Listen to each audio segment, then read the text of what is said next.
Hello everyone, great to see you again, great to be together. Welcome to another edition of Homespun, and this week we've got a very special guest. We've got Mal Pope joining us, and anyone who's tuning in to see Mal and tuning in for the first time, a big welcome to you, as well as all the regulars who join in. Great to see you here. And this afternoon, this next hour, we've just got opportunity for songs, and Mal's going to be chatting and singing to us when we hook up for him down in Wales.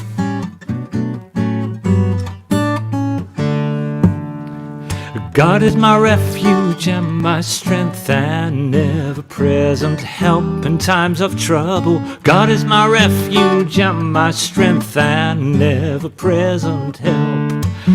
When sunny skies seem a faint memory and I'm filled with the winter blues, I'll recall these words of life and truth, and I'll sing of all you've done.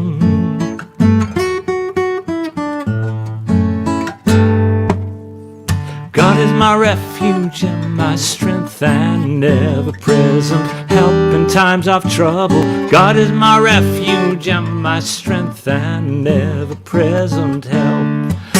When times are tough and the future looks bleak, bringing pressure from every side, I'll recall these words of life and truth, and I'll store them in my heart.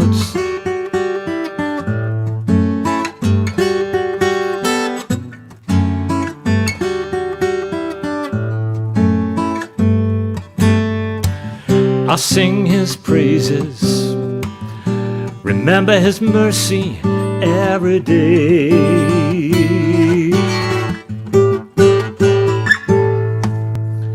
God is my refuge and my strength and ever-present help in times of trouble. God is my refuge and my strength and ever-present help.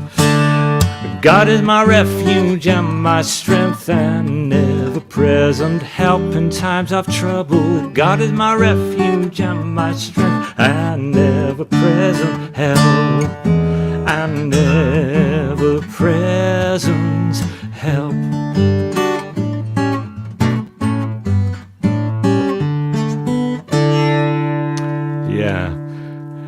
Yeah, great to be with you.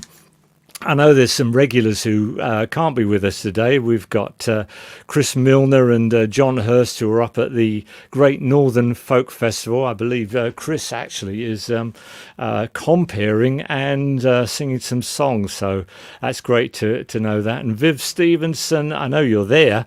I saw a clip of your outdoor set with your husband Chris the other day, and that looked very impressive, as did your new haircut, which I very impressed with.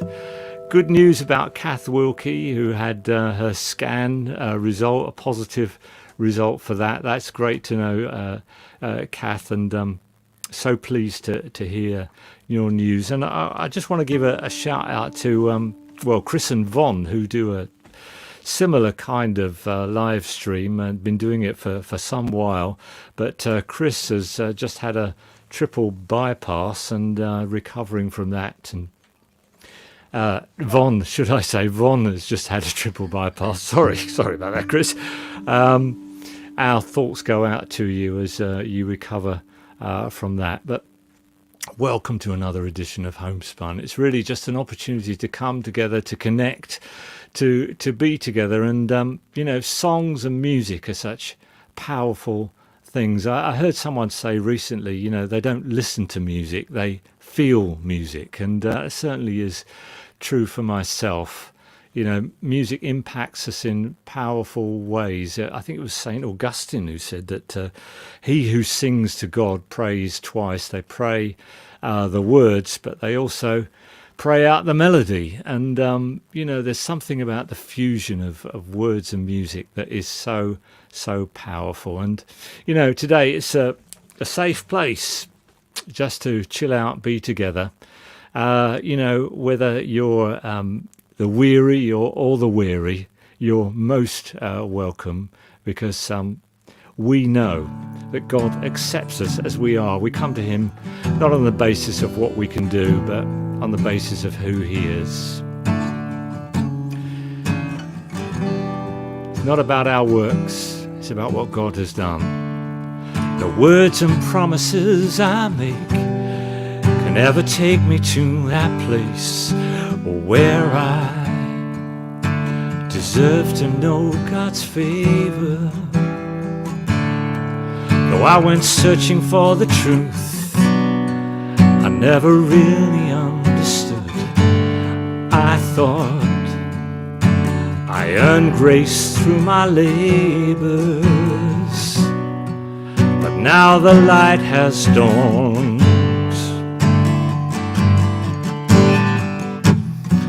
Yes, now the light has dawned. You've done it all, Jesus. You've done it all, Jesus. I was pardoned, healed, and rectified. On that day by faith I recognized you've done it all.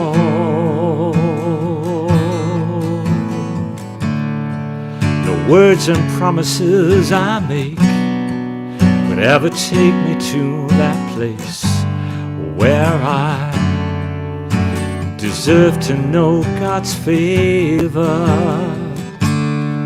Though I went searching for the truth, I never really understood. I thought I earned grace through my labors, now the light has dawned.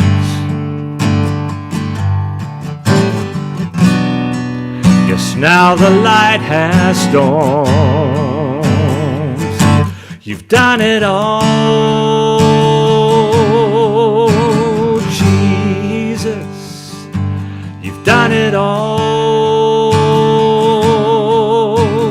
Jesus. I was pardoned, healed, and justified. On that day by faith I recognized you've done it all. You've done it all, Jesus.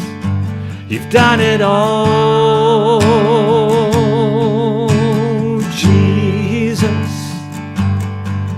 I was pardoned, healed, and justified. On that day by faith I recognized you've done it all. No words and promises I make could ever take me to that place where I deserve to know God's favor. Though I went searching for the truth, I never really understood. I thought I earned grace through my labors.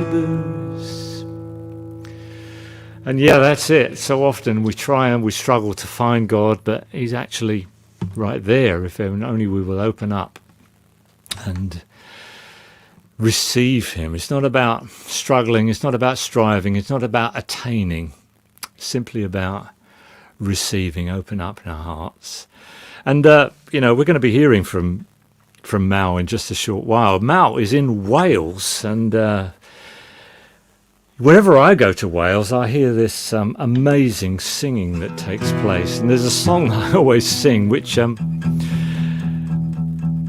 well, it just seems appropriate when I sing it, because the opening line really is one of the valleys. I know Mal's in mumbles, but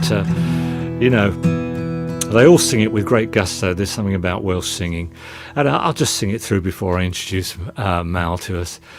Oh, the valleys shall ring with the sound of praise, and the lion shall lie with the Lamb. In this government there shall be no end, and his glory shall fill the earth. May your kingdom come, may your will be done. Let it rule, let it reign in our lives. There's a shout in the camp as we answer the call. Hail the King, hail the Lord, our Lord. Oh, the valley shall ring with the sound of praise, and the lion shall lie with the Lamb. Of his government there shall be no end, and his glory shall fill the earth. May your will be done, may your kingdom come. Let it rule, let it reign in our lives. There's a shout in the camp as we answer the call. Hail the King, hail the Lord, our Lord. One more time, may your will be done. May your kingdom come. Let it rule, let it reign in our lives. There's a shout in the camp as we answer the call. Hail the King, hail the Lord of Lords. Hail the King, hail the Lord of Lords. Hail the King, hail the Lord of Lords.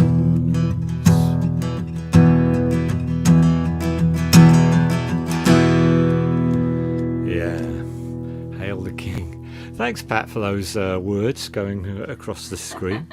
The other day I was watching the BBC News, and you know how the banner goes across the screen with the sort of breaking news or whatever. As I was watching it, I thought there's something funny happening here, because the banner was going along and the words were coming up, Manchester United are rubbish.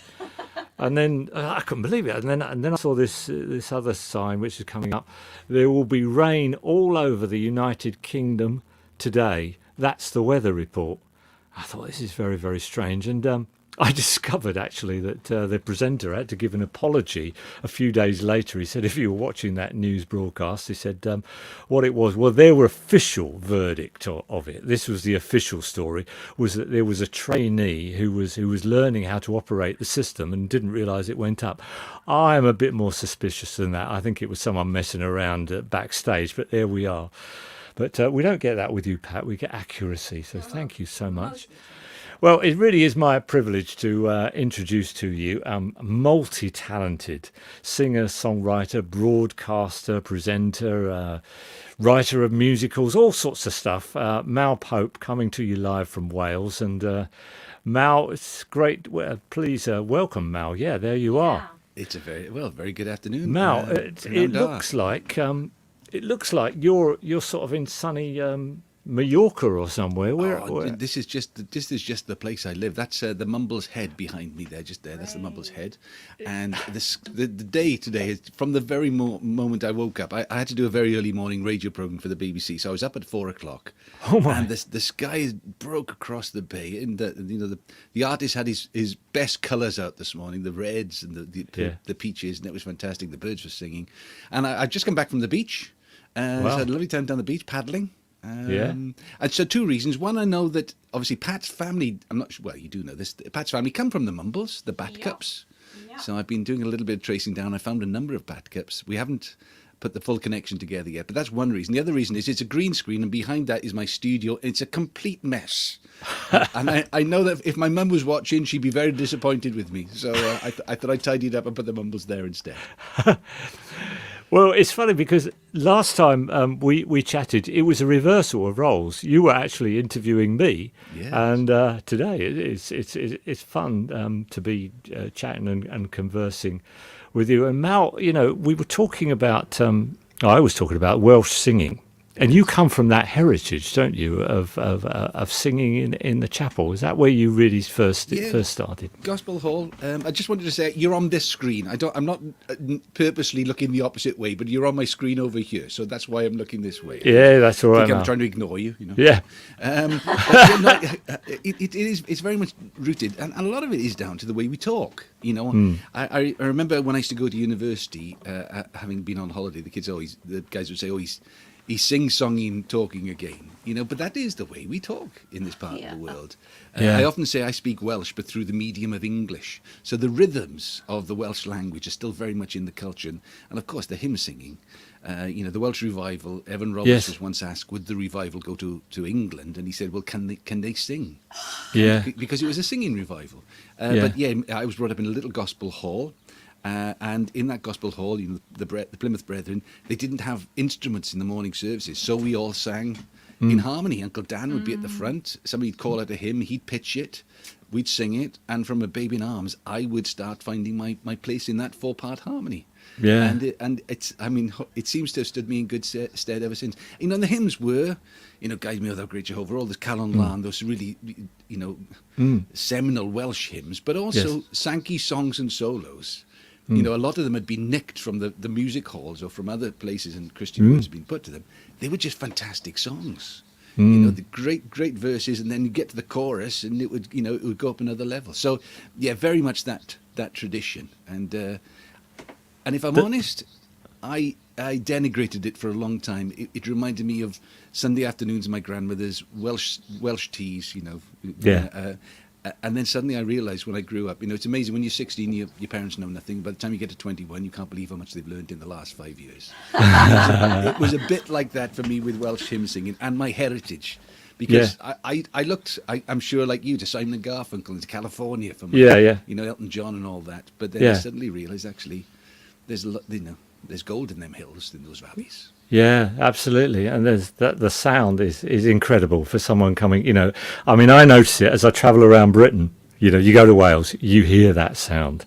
And environment is so important. We had Ray Hughes on from America, and he's a sort of, great inspirational figure when it comes to creativity and musicology. And he was talking all about how the environment, how where we are, does create that sound. But you took up was it the keyboard first, or was it the guitar? How did that the start? Guitar. My brother David went on holiday to Spain, came back with a Spanish guitar, and I nicked it. We had one of those sort of Bert Weedon Tune in a Day books. And I had one of those.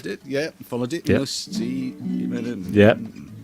And by listening to his record collection as well, I started imitating those songs, the Simon and Garfunkel songs, Cat Stevens, and I started writing sort of when I was 9 years old. They were very simple songs, but they seemed to hang together. And because I was part of a church youth group, there was a lad who was my brother's friend. He's sadly no longer with us, Mike Nicholson, and his family had an open door policy to the youth. So every Friday and every Sunday night, we'd go after the church services. We'd go back to their house, teas, coffees, squashes, and all that. And then they'd put me on a chair. I was 10, 11, 12 years old, and then they'd say, "Come on, sing us your new songs, Mal." And they were incredibly encouraging. And then Mike Nick said to me one day, he said, "You know what? you should record these songs and send them to John Peel on Radio 1. Mm-hmm. And this is the absolute truth. I didn't know who John Peel was because his radio program started at 10 o'clock. It was past my bedtime. Right. But I did borrow my dad's tape recorder, and I recorded, some of the songs I'd written when I was 9 years old, sent them to John Peel, and he and his producer sat. Actually, they had to find a special tape recorder because it was such an old machine my dad had. I think they were intrigued, horrified. A 12-year-old Welsh singer-songwriter sending, to songs of the 70s where they used to play, The Nice, or or Elton John and stuff like that. And and then they wrote to me and asking me, could my dad give them a call because they'd like to invite me to do a session for the radio, for Radio 1. And my in London, that was the letter that changed my life. Yeah, absolutely. And so you were 12 and you're writing these songs and it's sent up. And then you went up there, you got onto the program, and a few weeks later you had, if I get it right, you got a phone call from somebody very famous. Elton John. He'd just set up Rocket Records. He'd signed a couple of people. One was Kiki D. Another was a band called Long Dancer, who had a guy called Dave Stewart, who went on to be in the Eurythmics, and me. And and the reason why... So my background, my mum and dad, both teachers. My dad's Sunday school superintendent, elder in the Gospel Hall. My mum, a Sunday school teacher as well. I mean, they must have been horrified. But it's again amazing. My dad had been 19 years old when he went into the war, into the Navy. He'd worked on destroyers, and they'd seen submarines blown up. He'd lived with people who came from very different backgrounds to himself, and I didn't realise how broad-minded he was. And it was, they understood what I had to do. Were very supportive. Were very worried, and there were two record companies that were interested in signing me. And John Walters, who's John Peel's producer, radio producer, said, "Did you care? We should tell you. One is a bit fly by night. We think they're a new company. They're called Virgin. They won't get anywhere. But we know Elton. We know Rocket Records, and so John Walters came down with the head of Rocket Records, a guy called Steve Brown, who was Elton John's mentor. He'd sort of taken it from writing pop songs to writing proper songs, Steve Brown. And the reason I think that tilted it all was he came from a Salvation Army background. His dad was Fred Brown, who had run the Salvation Army on Oxford Street. That's where Elton used to stay late at night when they were in the early days of his recording. So it was that connection that sort of let my parents, with some trepidation, let me take that step. Yeah. So you signed for Rocket Records and made some recordings? Made lots of records, yeah. And they worked with, at that stage, Elton was the biggest rock star in the world, and so I made records. The trouble was, and they were very good as well. They didn't want to take me out of school, so there was this fine balancing act. But I'm 13 when I did my first sessions for Radio 1, and then recording sessions, and then Christmas comes, and I'm 14 by the following year, and nature has taken its course. Yeah. My voice is only going one way. Yeah. So the first lot of records, we did have a single out, and the songs were covered by people like Andy Williams, his nephews, and got the American Hit Parade, as they called it in those days. And but then suddenly I'm produced by Gus Dudgeon. Gus Dudgeon, who was Gus Dudgeon. Gus Dudgeon. He was one of the directors. He was producing Elton, and who else at that time? Chris Rea and all those. He was the most successful producer in the world. And I would go and stay at his house. We'd go in to do the sessions. We'd have these amazing musicians. Gus would spend most of the session telling stories, and then they'd record. And, there was one night, and because I was a kid, I was when I was working with Gus, I was probably 15 years old, and I was tired. But they did the normal session lengths. And we had to stay late one night because there were tapes coming in from America, and I fell asleep on the sofa behind when the tapes arrived. And they were of Elton John recorded at Madison Square Garden singing with John Lennon.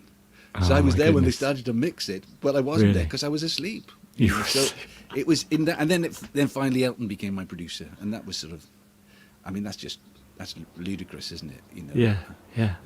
Because I'm a big football fan. Have I stopped talking yet? Sorry, I do tend to talk a lot. You carry on. I went to do a gig in a prison, and I'm there doing this and telling some stories. And I say to the pastor, John Sampson, I say, I'm really sorry, I'm rambling on you. How much time have I got? And the lad next to me said, don't worry, I got 6 months.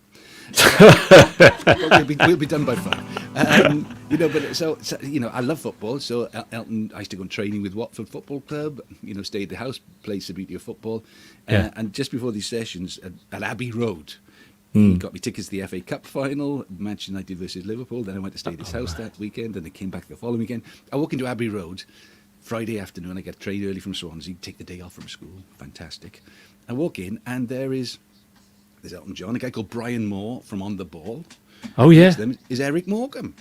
Oh my goodness. They were doing a charity record called The Gold Diggers. You know, so maybe I'm 16 by this stage. I'm walking into Abbey Road with Elton John producing a record with a studio full of musicians coming later on, and there's Eric Morecambe. I mean, Eric Morecambe and Brian Moore. And Brian Moore. The man. Oh, was it Sunday afternoon? On the Ball.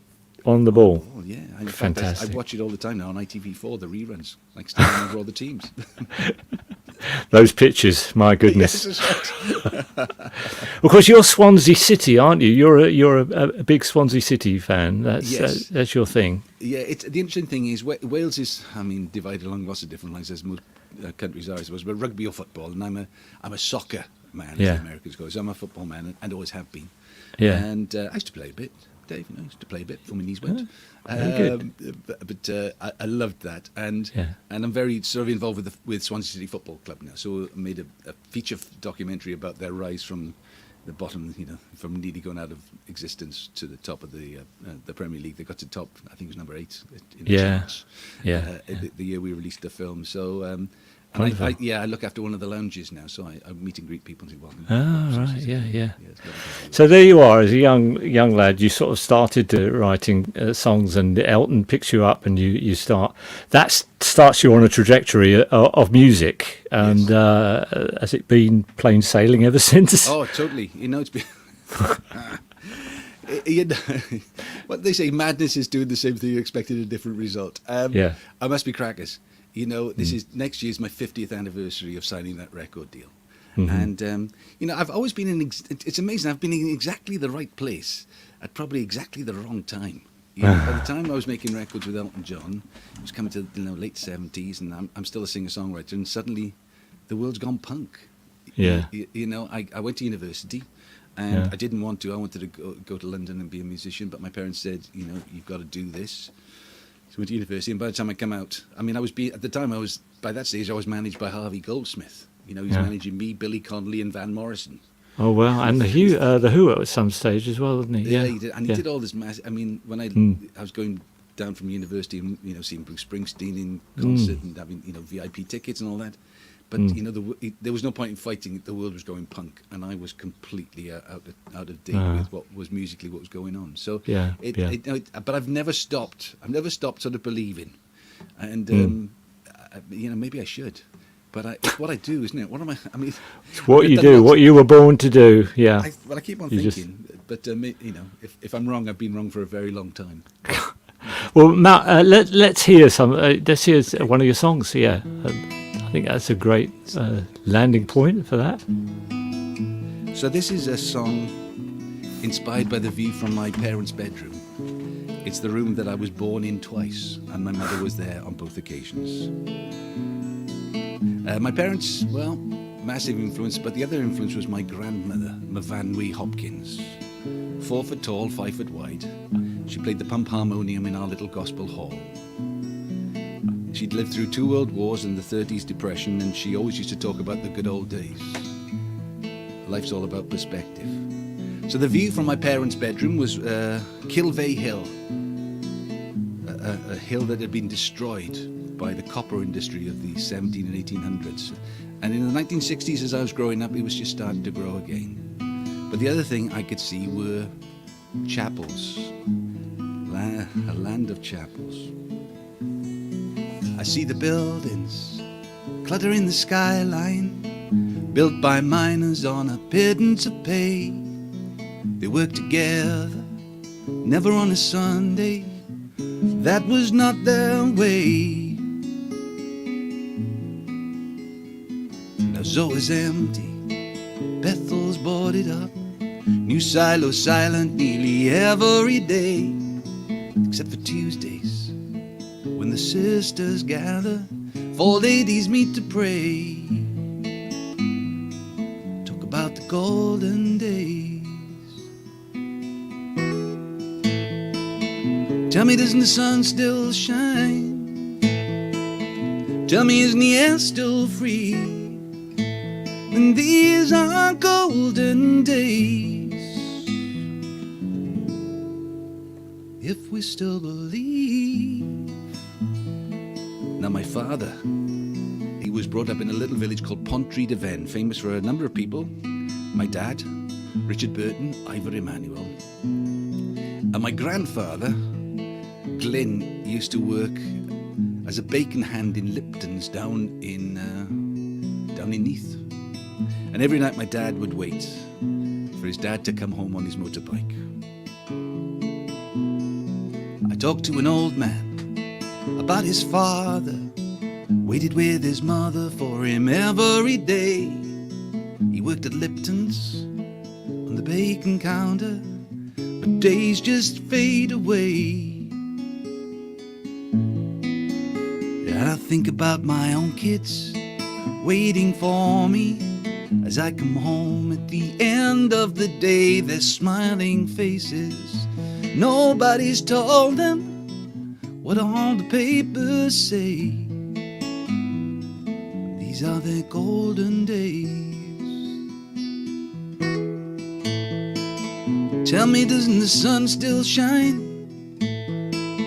Tell me, isn't the air still free?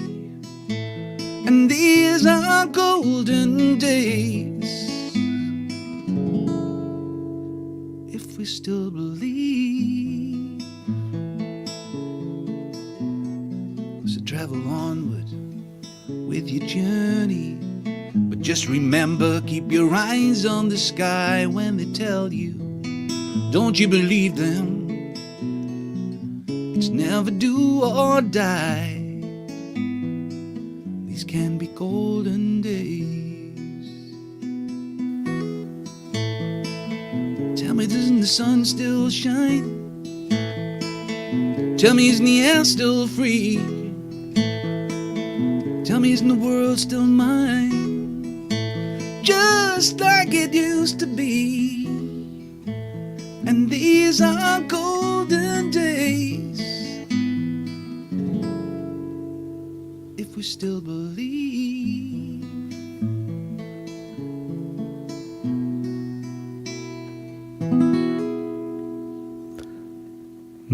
That was lovely, Mal. That was really so evocative. Yeah, so evocative. He worked at Lipton's on the bacon counter. I mean, that I remember that. We had a Lipton's where I lived. Yeah. My goodness. Oh, you'd have loved my dad. My dad could talk for wheels. My dad, you know, you can be embarrassed of your parents, can't you? My dad talked to everybody. My dad was a great preacher. He talked to anybody about anything. When I used to go to London, we'd be staying in these really posh hotels, the Cumberland Hotel in BLBROUGH, and we'd be there, and we'd be having breakfast, and my dad would start talking to people at random, you know. Yeah. Waiters, people serving us, you know, Americans coming over and, you know, on business trips. And I was so embarrassed. But there was the first time I ever met Elton John. We'd been recording. My dad was my chaperone. Yeah. And he was flying in from a 48-city tour of America. He was coming in straight to see me and my dad. So we got to 101 Water Street, where Rocket Records was, and there was this massive Phantom 5 chocolate brown Rolls Royce. We walked in. I walked up, and there's Elton John. Do you remember those sort of like they were called peacock chairs? I think they were made of like, you know, matting type of thing. Anyway, he was in this big chair, pink hair. Yeah. And he's my idol, and I didn't know what to say. Thank goodness my dad, who talked to everybody, spent the whole hour talking to him about gardening, about roses and stuff like that. And then because we had to get the train back, because my dad had school in the morning, and so did I. He said, "Well, take the rolls." So we get into the back of this chocolate brown Phantom 5 Rolls Royce to Paddington Station, and next day I'm back in school playing football with my mates. So it was an odd life. And my dad rose to the occasion. Yeah, brilliant. And for those of you watching, you know, you might recognise Mal's voice, not only from his recordings, but also from Fireman Sam. When he hears that fire bell chime, Yeah. Fireman Sam is there on time. Now, when it was public that you were coming on, I Right. was asked, how did you get that gig? How did it happen? Well, I've done a lot of them. Super Ted. I'm Yeah. going to drop all these names in, but Super Yeah. Ted, Fireman Sam. The thing is now, Wales, at the same time as Channel 4 started in England, Wales had its own channel, S4C, Channel Cymru. And so, but how do you make programmes to sell in Welsh? These days you can. After all the Scandi sort of like thrillers, you can do films in different languages and subtitle them, and people who accept it. Back in the 80s, it wasn't really that accepted, and especially Welsh. But what you could do is make cartoons, because cartoons can be in any language. And so, yeah, I got asked to sing Super Ted as one of 3 people. And then I do remember the call from a couple of lads. I've been doing some sort of like backing vocal sessions. They said, "Oh, we've been asked to write a song for a kids' cartoon." Well, it wasn't a cartoon; it was like stop motion about a fireman. I remember doing the demo, and then we got the gig. And I mean, I've got a YouTube channel, right? And if you go to my YouTube channel, I check the numbers. Obviously, I get maybe 60,000 hits every 28 days, and 59,999 of them are singing Fireman Sam, and all these people, they're kids, but they're not kids anymore. They grew up, they're 30s and 40s who grew up with Fireman Sam, and it's, it's a bit frustrating when you put in new music out that they're still watching the kid, the fireman. But yeah, that's how I got the gig, and then we did a couple more, Satellite City and Joshua Jones. And then I must have been the old bloke on the block, so they got somebody else in instead. But it was great. It was, and my kids were terribly embarrassed at the time because they were in school. Yeah. And now I've got a couple who live in London. It's almost like their introductory. Yeah, my dad sang Fireman Sam. You are a legend. I think we need another song from Another you because song. people enjoyed it so much. Come on, let's hear another one. Right. Okay. So now inspirations for songs. Where do songs come from? This was I did a tour once with Tony Campolo. In fact, Tony Campolo.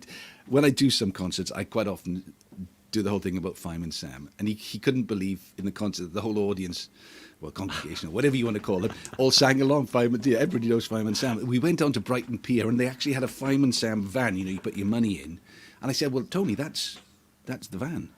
And he said, "What? You're in there?" I said, "Well, look, put 10 pence in." And I sang for him. And he just goes, "What? You're in there? You're in there?" Because Tony's like that. Anyway, before our events, before our concerts, before our gigs, he used to go into and sit in the seats just on his own. And I'd got to the stage where I started asking people what they were doing, because I thought, well, if people have been doing this a lot longer than I have, in lots of different ways, whether it's music or whether it's their relationship with God, I should learn about it, or try to learn about it.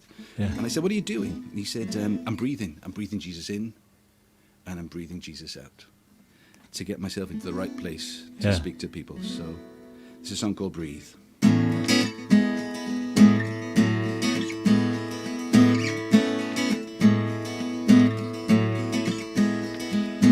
Somebody there called out my name,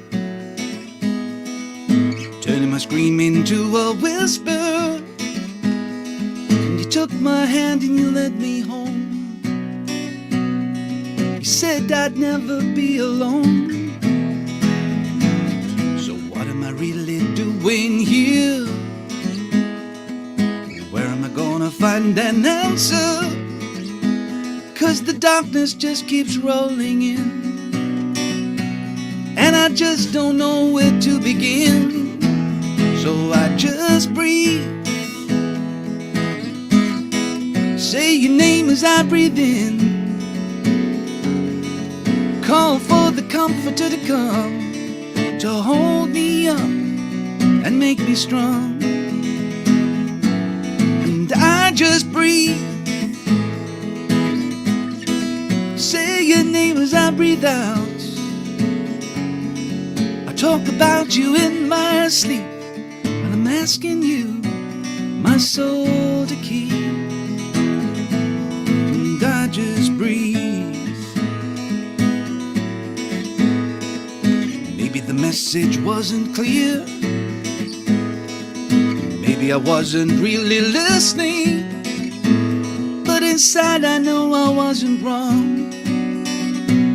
But it's just so hard to keep on going. So I just breathe. Say your name as I breathe in. Call for the comforter to come, to hold me up and make me strong. Yes, I just breathe. Say your name as I breathe out. Talk about you in my sleep. Well, I'm asking you, my soul to keep. And I just breathe. Ooh, ooh. Many times I would run away, given half the chance.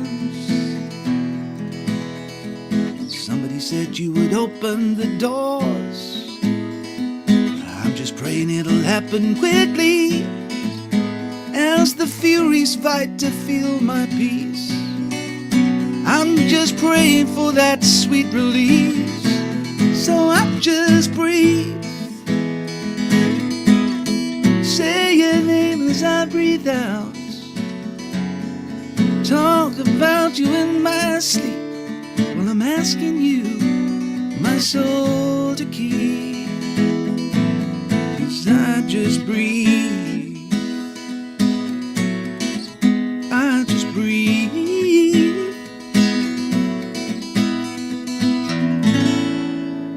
Yeah, I just breathe. Fabulous. Quick question for you, Mal. Yes, yes. Are you playing the guitar? Oh, sorry. Yes, sorry. There it is. Let's see what it is for all the guitarists out there. It's a Takamine, Okay. or Takamine, or whatever they call it. Takamine Santa Fe. Yay. Special inlays I remember those. of turquoise. Yeah. They call it, yes. Very good. Sorry, yes. The thing is, if I go any wider, you'll see how I terrible know. the studio looks.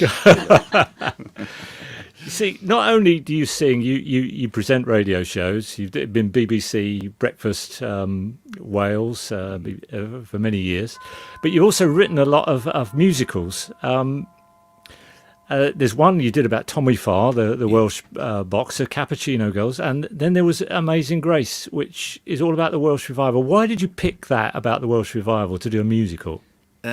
It was one of those. I still remember it. It's just down the road from here. I was thinking about it, and I spoke to a friend, and we were talking. It was just before the centenary of the Welsh Revival, and I said, "I'm going to write a musical about the Welsh Revival." And you know, once you say it out loud, you can't take it back, can you? That's. I always think, say it out loud, and hold yourself. Yeah, that's right. But you know, I'm very. Not jealous, well, they're jealous of the Scots and the Irish, how they managed to put their culture onto a stage. So whether it's Braveheart, how Scottish that is, or Riverdance, how Irish that might be. But the Welsh have been a bit, you know, I mean, I knew Billy Connolly used to say, you know, the Irish have got whiskey, we've got Scotch, you've got leek soup.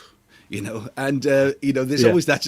But if you're going to write a musical about Wales, then the Welsh Revival's got it all. Because I'm not sure if you know the story of Evan Roberts. And Evan Roberts is a 26-year-old miner from Lacha, which is a little village just the other side of the river, just beside Llanelli. And he told his family and friends that he'd met God in his bedroom every night for 6 months. Spoke to him as a man speaks to another man, and God had personally commissioned Evan Roberts, a 26-year-old ex-miner, to lead a worldwide revival from Lacha. I mean, it's nuts. And his parents were worried about his mental health. And you know, so he had a meeting. It was on Halloween, 1904. It wasn't even in the main church. It was in a schoolroom, and there were 8 people who turned up for this meeting, and that's where the revival started. And you know, for 18 months, the Western Mail said he had the whole of Wales in the palm of his hand. And of course, people came from Azusa Street, from Los Angeles. You know, lots of missionaries went out from Wales who had caught the fire in the Welsh Revival. But sadly, he ended up in a big church service in Liverpool. And the papers were all there. It was sold out, but it was full. And he said that you know, the revival's not going to come here tonight because there are people who are anti-revival, and they're all on the platform behind me, and they were all the ministers from Liverpool who'd invited him. And that was sort of the last time he really spoke in public. But underneath all of that was the singing. So he used to travel around with a group of teenage girls, which was scandalous. They were called the Singers of Dawn. There was a 16-year-old soprano called Annie Davis, the nightingale of the revival. So music was very much at the heart of it. So managing to put those two things together and taking a lot of the original songs, but also just putting a bit of a spin on them to make them work in a musical setting. And yeah, thank God. I mean, I worked with a guy called, it's quite remarkable really, he's sadly no longer with us, a guy called Michael Bogdanov. Michael Bogdanov was very famous for being taken to the High Court by Mary Whitehouse for his production of The Romans in Britain. Right. But he was passionate about this story.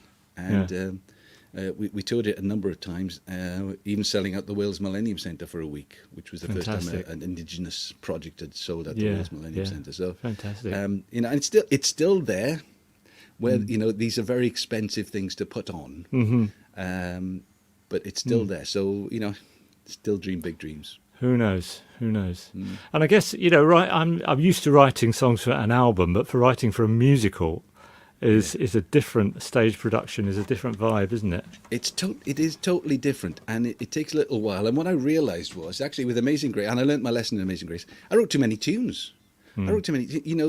You need this because you get people there for that hour and a half, 2 hours, and if you give them 20 different tunes like you would in an album, it's like they don't know where they're coming or going. You have to bring the themes back, so people have their songs and they keep on repeating, and it's an interesting craft. The other one about the boxer, Tommy Farr. I mean, he again was a godsend. I wanted to do I want to take a Welsh story with an international flavour. So Evan Roberts' story was told by a guy called W.T. Stead. He's the journalist who comes down from London, and he interviews Evan. He follows him through the revival. And the last time he was seen alive was in the smoking room of the Titanic.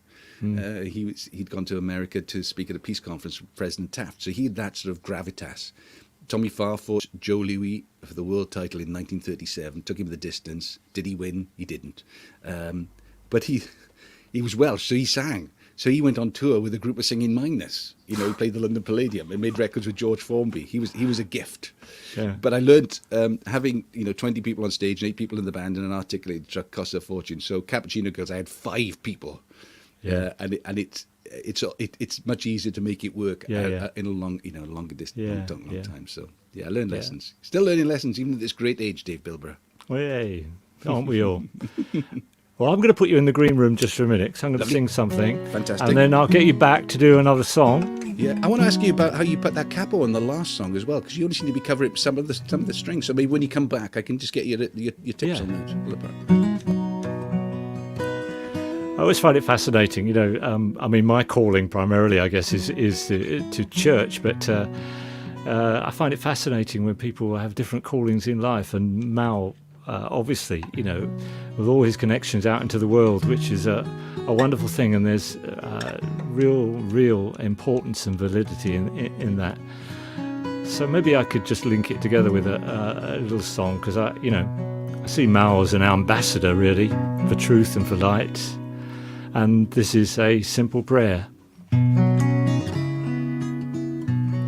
Let me see the things you see. Let me speak the words you speak, bringing hope to all I meet by lifting up your name, standing firm for righteous truth, calming storms by bringing hope, reaching out to serve, an ambassador on earth of your redeeming love. Let me see the things you see. Let me speak the words you speak, bringing hope to all I meet by lifting up your name, standing firm for righteous truth, calming storms by bringing hope, reaching out to serve, an ambassador on earth of your redeeming love. Na na na na na na na na na na na na na na na na na na na. calming storms by bringing peace, standing firm for righteous truth, reaching out to serve, an ambassador on earth for your redeeming love.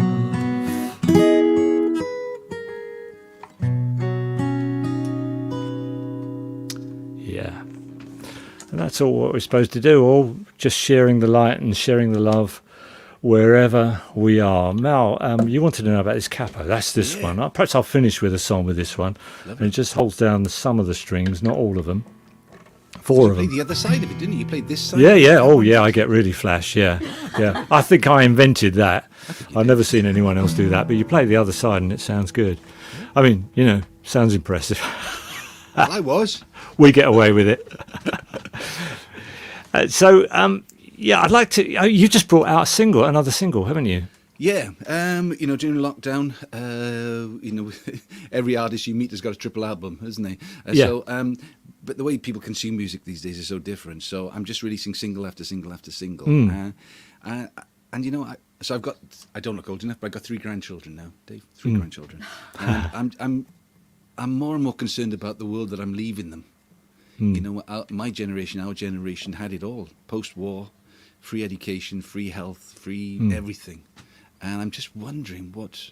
So I'm trying to write songs that maybe question and raise issues. The last single was a song called So Sad, which was about domestic abuse. It was actually, it's a long story. It's on my website if you want to read about it. But it's a song of hope about somebody who heard a song of mine and found a new life.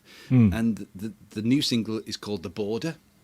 Yeah. And it was inspired by a lovely Christian lady called Beverly Humphreys, who used to be High Sheriff of South Glamorgan. She's a fantastic ambassador for being a lioness in lamb's clothing. You'd look at her and think this woman is very respectable. She is, but she's a radical, and she's currently the trusted adult for 5 boys who came across as unaccompanied children into this country. One is in danger of being sent back to Iran. So her story inspired me. When you cross waters, she would say that love has no borders. Love has no borders, and she lives that. And so the song is called The Border. It sounds like it's about the Rio Grande, but it's probably about the English Channel. Well, you could tune into that on YouTube. Pat's put up the. Well done, Pat. It's got a great brass section on it, and it's it's a very upbeat, summery sound as well as being hard hitting. Trying to get the underneath. Do you want to play us something on the acoustic as we're coming towards the end? And I said I'd finish with this, but yeah, give us a song on the acoustic and perhaps an intro to it. So this story is I've travelled all around the world with the music. Sometimes not because I wanted to, because I've had to make a living. But of all the people I've worked with, and apart from Dave Bilber and Pat, the one who's made the biggest impression, a guy called the Reverend Samuel Billy Kyles. He was the minister of the South Parkway Baptist Church in Memphis. He's the man who invited Martin Luther King to Memphis for the garbage workers' strike. He told me the story. I'm not sure how much time I've got, Dave, because I could ramble on a bit. Anyway, if you look at the Lincoln Memorial speech of Martin Luther King, Billy Kyles said people are starting to get bored because he's talking about economics.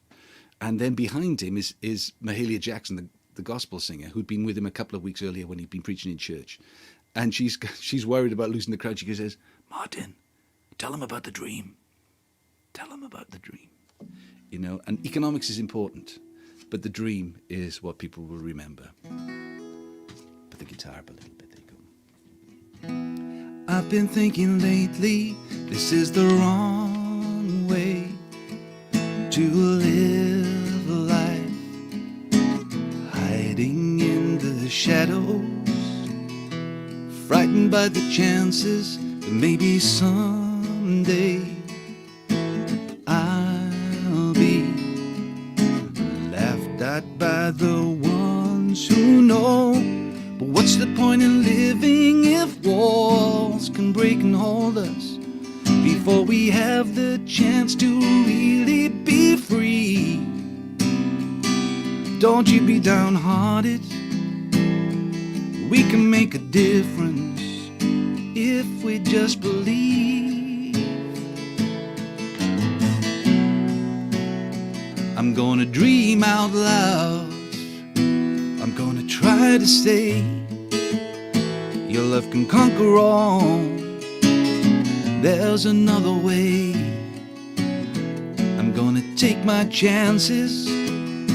I'm gonna seize the day. I'm gonna turn around, walk against the crowd. I'm gonna dream out loud. It's funny how the moment can never seem right to stand up. It's easier to let things go, just hoping that another will make the right moves, say the right words, and be the way you want to be. But who's the fool for risking that thing he cannot keep, to gain something that he never can lose? Don't you be downhearted, 'cause we can make a difference if we dare to choose. I'm gonna dream out loud. I'm gonna try to say your love will conquer all. There's another way.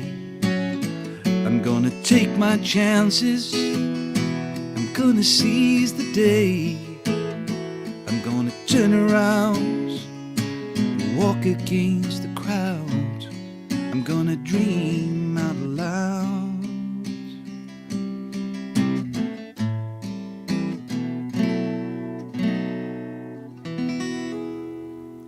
Yeah, I'm going to dream out loud.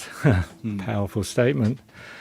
Mal, it's been great to have you on this show. Thank you so much for coming on. It's been a joy. Thanks, Pat. I mean, you know, you've sung on some of my earlier albums, and for those of you who are real BLBROUGH fans, you'll go back and listen and think, oh, that's Mal Pope. I recognise his voice, Healing Grace. And it was one of my favourite tracks of all, actually, is when you sang Sound the Trumpet in a sort of reworked version. There was an album that came out of sort of the best of Dave BLBROUGH with different people singing, and that is really one of the great highlights of that album for me. Your voice over that track is wonderful. We connected recently because of a project that our friend Les Moore was putting together for the Queen's Jubilee, and you co-wrote a song, "Rise Up and Sing," and featured on it, and it was great because we went. Pat was part of. She led the choir for the kids, and you were down at the Tower of London recording it, and that was a very special day. And right at the end, we're actually going to show that video of that song. Songs of Praise in 2 weeks' time. It will be on 1 week's time. Pat's showing. Pat's giving me the signal. 1 week's time. And in fact, she's just done an interview for Radio 4 about it. So it's getting some legs. This particular song, a tribute to the Queen, a kind of thanksgiving to the Queen. And when you see the video, you'll see Mal singing out in the freezing cold. I think about 8 o'clock in the morning, wasn't it, Mal? It was very early, but it was I wasn't expecting Pat to be there looking after the choir, so that was a real lovely surprise. Yeah. I mean, there's a myriad of people. Graham Kendrick's on it, you'll see, and a number of notable Christian artists. But you're there, Mal, right? You know, very much featured. And the Mal Voice Choir as well, the Welsh choir that you put together for that. Orpheus. I managed to get the boys on. Anyway, I'm going to show you this trick with the capo, because actually I'm going to baffle you here with this. I'm going to use two capos. One on the first here, and this is the G7th capo. So I've learned most guitar things by looking at other people. And there we are. You see, it gives the open tune. It saves me tuning it, retuning it, and detuning it. I like being with you, Mal, because you appreciated my microphone as well when we were. It's a very pretty microphone. Well, I've got all the hip stuff, you know. Thanks so much, Mal, for being with us. I'm going to sing, then we're going to go straight into the track that is the tribute to the Queen, an advanced copy of Hope together put it together, sponsored it, and I'm sure it's going to be a great success. This is a track, a song called Goodness and Mercy.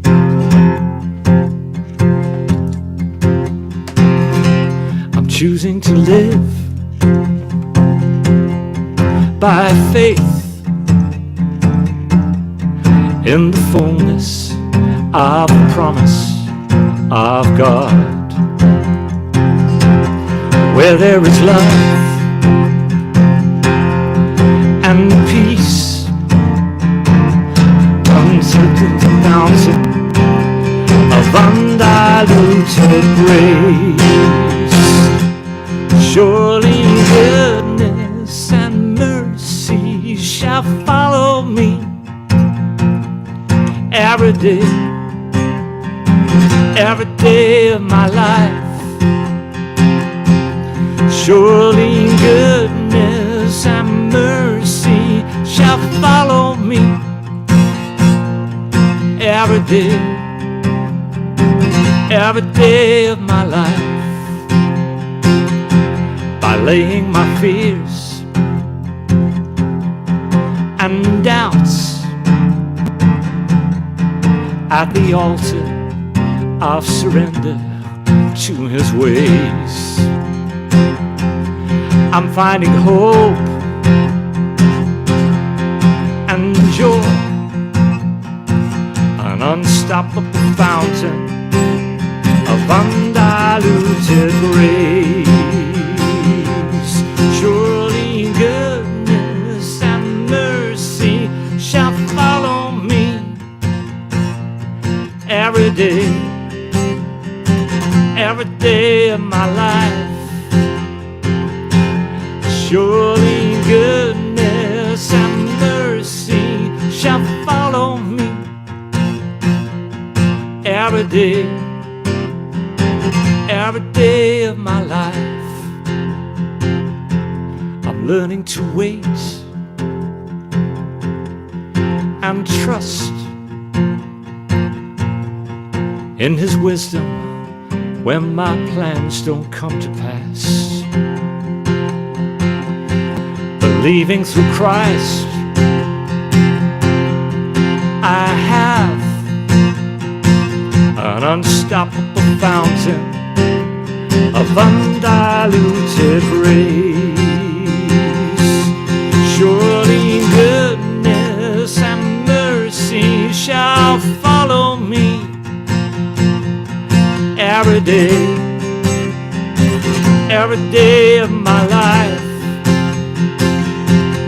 Surely goodness and mercy shall follow me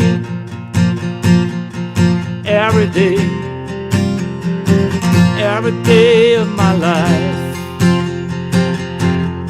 It's time for the sons and daughters to rise. It's time for the sons and daughters to rise. Surely goodness and mercy shall follow me every day of my life. Surely goodness and mercy shall follow me every day of my life.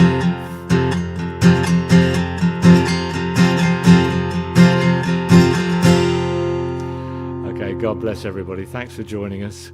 We'll see you again soon.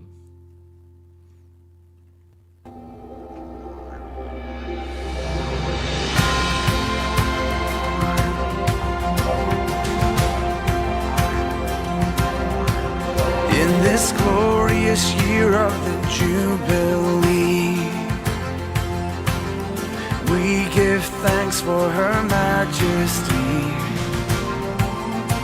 In honor of the faithful hearts who chose to serve and to play her part. Many nations have gathered here. From the mountain heights let the song ring clear, celebrating the answered call, blessed with prayer and sacred awe.